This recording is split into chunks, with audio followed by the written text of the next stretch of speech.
If you've ever been in a high stakes board meeting and felt people's attention drift the moment you started speaking, if you've ever noticed a colleague's eyebrows twitch when you mispronounce a common word, then you know that in the executive world, pronunciation isn't about being correct, it's about being respected.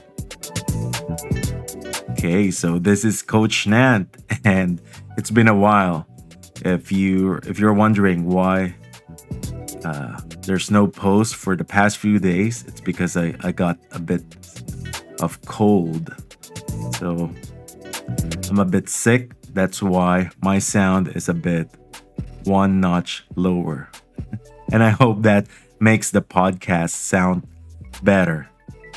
Okay, so let's discuss about the topic for today, which is about your pronunciation. And many people think that if they don't have a perfect pronunciation, they lose respect. And there's truth to that.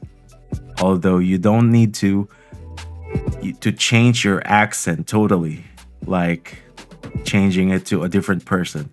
Your accent is okay. That's part of who you are. But there are some words that need to be pronounced correctly in order for you to gain that invisible thing, which is respect. So you can feel that when you're at work, and you can feel if your colleagues are not respecting you because of the way you pronounce or enunciate the words. So let's discuss. But here is the hard truth. Most English learners focus on grammar. This is so true. So I've been here in Thailand for more than 16 years. And I noticed that my students would not communicate. They don't want to communicate or talk to a stranger, especially people from other countries, if they don't master grammar. So they are very afraid of being judged. Like they want to have a very polished sentence, and sometimes they sound too robotic, like sounding like a student. And that's when you ask them, like, hey, how are you? They will say, I'm fine, thank you. And you? So it's very robotic and it's not natural. And they would like to memorize things and phrases instead of learning the language in a fun way. So most English learners, they focus on grammar while their pronunciation is quietly sabotaging their authority. So there are mispronounced words that are too obvious, and sometimes those mispronounced words, they lead to disrespect, or maybe sometimes they will mock you, and that can be a doorway to bullying as well, the workplace, right? So you might have the best strategy in the room, but if your delivery is vague or your cadence is off, your brain and their brains start to fight the message. So remember my video about the word assume? I think it's a shorts video. Most people laugh, but the neurological reality is that a single slip up can break the rhythm of authority you've worked years to build. And this is so true. It happened to me. Like a few years ago, I was applying for a job, and I was so fortunate to talk to the CEO himself. And in the middle of our conversation, he said, hey, I like you. I like the way you sound. I like how you communicate and express your thoughts. And you will be an asset for my company. So I felt great. And I just talk over the phone. And then towards the end, he asked me, okay, so I want to meet you in person. Let's conduct the interview, the real interview in person, on site. And how will you get here? I said, oh, don't worry, sir. I'm going to bring a mop. So I paused and realized that I said mop instead of map.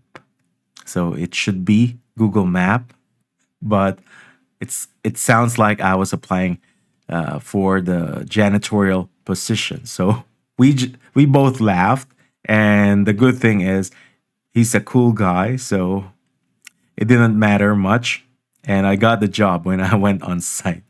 But imagine the anxiety if you're in my situation after doing all the talking and like sounding a bit salesy. Of course, you're trying to pitch for your skills, and you should be hired, right? So I was keeping my best foot forward and trying to get the job, and then towards the end, it's like the house burned because I slip up. But good thing is that he's a cool guy. So, to avoid that, today I'm giving you the 3 step executive fix to reclaim that respect. We are moving past language learning and moving into neurological shortcuts. By the end of this video or this podcast, you'll know exactly how to stop your brain from fighting your tongue so you can speak with the weight of a leader, not just a student. So, what are the fix? 3 step fix. The first one is cadence. So, for executive or for the upper management or young professionals, you don't need to sound smart by speaking fast. The key is there's intentionality. So, there's an intentional rhythm. Like when you're singing, you don't rush.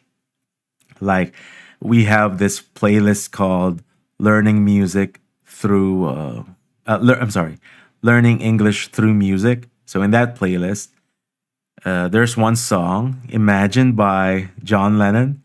And if you notice in that song, he does not rush. So he's a master of the executive pause. So the executive pause is you're very intentional. There are words that you try to emphasize. So you don't speak like a rapper, you speak with intention. And when you speak with cadence and impact, I'm sorry, when you speak with cadence, you will notice that there's more impact on your audience. So when you're in a high stakes meeting and you try to speak with cadence, it's not being overly slow, but you emphasize those words that are very important. So you establish that authority. So you are being more respected. So in a moment, I'll show you the exact phrase you can use tomorrow, maybe tomorrow morning, to test your own cadence. So step 2, phonetic weight. And it's like in social context, like there's this thing called social gating theory. So if you don't sound like your peer or your friend, their brains gate your information out. And I noticed this when I was in college. So I needed to do this interview in a very remote area in the Philippines. And in that area, they have people with a slight accent. So it's the same thing all over the world. So in Thailand, it's the same thing. If you're from the south, you have this slight sound or accent towards the end of your phrases or your sentence. You tend to rise or having like the up talk sound. So it varies depending on your region. So in the eastern context, it's different. In the west, they also have people from other states that sound different. And when I went to that region, I'm trying to do an interview. So I was in science or agriculture, so I needed to interview farmers, and I sounded like I'm from the city, and they did not entertain me. So they tend to resist, and they did not allow me to interview their team members. And I noticed that when I stayed there for a couple of days and I tried to mimic the way they sound, people started to be more friendly. So they did not gatekeep the information that I'm trying to give or the questions I'm trying to ask. And they answered all of my questions when I started talking like them. So it's the same thing in sales. So there's this thing called mirror or mirroring. So when you mirror the actions of your peers, they feel safe and they feel that you are in the same page or you're in the same level. And step 3 is the pronunciation correction. So there are words that are so-called respect killer.